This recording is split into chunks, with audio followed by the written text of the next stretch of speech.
Friends, welcome to my channel Swathi kitchen creation. Friends, అందరూ బాగున్నారా? Friends నేను ఈరోజు చాలా తక్కువ టైంలో చాలా టేస్టీగా ఉండే ఎగ్ రైస్ అయితే ప్రిపేర్ చేస్తున్నానండి. ఆఫీస్ వెళ్ళే వాళ్ళకైనా, స్కూల్ పిల్లలు, కాలేజ్కైనా ఇలా చేసి పెట్టారంటే అందరికీ చాలా బాగా నచ్చుతుందండి. చాలా టేస్టీగా కూడా ఉంటుంది, హెల్దీ కూడా.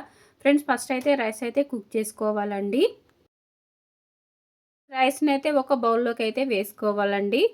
మా వీడియోని లైక్ చేయండి, షేర్ చేయండి. మా ఛానల్ ఫస్ట్ టైం చూస్తే సబ్స్క్రైబ్ చేసుకొని సపోర్ట్ చేయండి ఫ్రెండ్స్.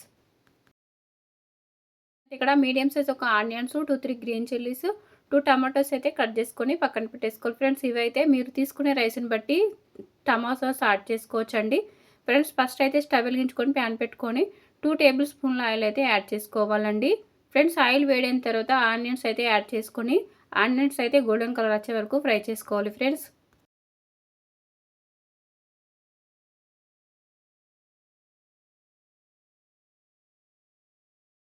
ఆనియన్స్ యాడ్ చేసుకున్నాక గ్రీన్ చిల్లీస్ యాడ్ చేసుకోవాలి. 1 tablespoon ginger garlic paste add చేసుకొని పచ్చివాసన పోయే వరకు ఫ్రై చేసుకోవాలి. ఫ్రెండ్స్, ఇప్పుడైతే 1 టేబుల్ స్పూన్ టర్మరిక్ పౌడర్ కూడా యాడ్ చేసుకొని ఒకసారి బాగా కలుపుకొని టమాటా పీసెస్ కూడా యాడ్ చేసుకొని ఒక 2-3 మినిట్స్ అయితే కుక్ చేసుకోవాలండి. టమాటాస్ అనేవి 2 మినిట్స్ తర్వాత అయితే 1 table spoon red chilli powder add చేసుకొని ఒకసారి బాగా కలుపుకోవాలి. 1 టేబుల్ స్పూన్ సాల్ట్ యాడ్ చేసుకోవాలి. 1 టేబుల్ స్పూన్ ధనియా పౌడర్, 1/2 టేబుల్ స్పూన్ జీలకర్ర పౌడర్ యాడ్ చేసుకొని ఒకసారి అయితే బాగా కలుపుకోవాలండి. ఫ్రెండ్స్, ఇప్పుడైతే మీరు తీసుకునే రైస్ని బట్టి ఎగ్స్ అయితే యాడ్ చేసుకోండి. ఫ్రెండ్స్, నేనైతే ఇక్కడ 2 ఎగ్స్ అయితే యాడ్ చేసుకుంటున్నానండి.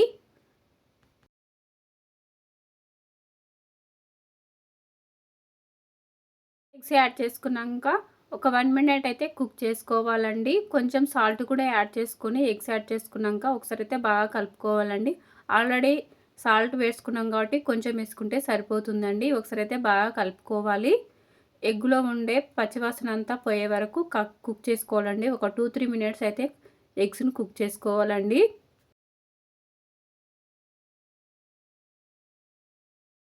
ఎగ్స్ అనేటివి కుక్ అవుతేనే మనం చేసే రైస్ చాలా బాగుంటుందండి. స్మెల్ అనేది రాకుండా ఉంటుంది. ఇప్పుడైతే 1/2 table spoon garam masala add చేసుకొని ఒకసారి బాగా కలుపుకొని రైస్ అయితే వేసుకోవాలండి. ఫ్రెండ్స్, మీరు కావాలంటే ఇందులో మిరియాల పౌడర్ కూడా యాడ్ చేసుకోవచ్చండి. నేను పిల్లల కోసం చేస్తున్నాను కాబట్టి మిరియాల పౌడర్ అయితే వేయట్లేదండి. బాగా ఘాటుగా ఉండే పిల్లలు తినరు కాబట్టి. ఫ్రెండ్స్, బాగా కలుపుకున్న తర్వాత కొంచెం కొత్తిమీర కూడా యాడ్ చేసుకోవాలండి. టేస్టీ ఎగ్ రైస్ అయితే రెడీ అయిపోయింది ఫ్రెండ్స్. ఎప్పుడు చేసుకునే స్టైల్లో కాక ఇలా చేయండి. పిల్లలు కూడా చాలా ఇష్టంగా తింటారండి. చాలా తక్కువ టైంలో ప్రిపేర్ చేసుకోవచ్చండి. ఇది హెల్దీ కూడా.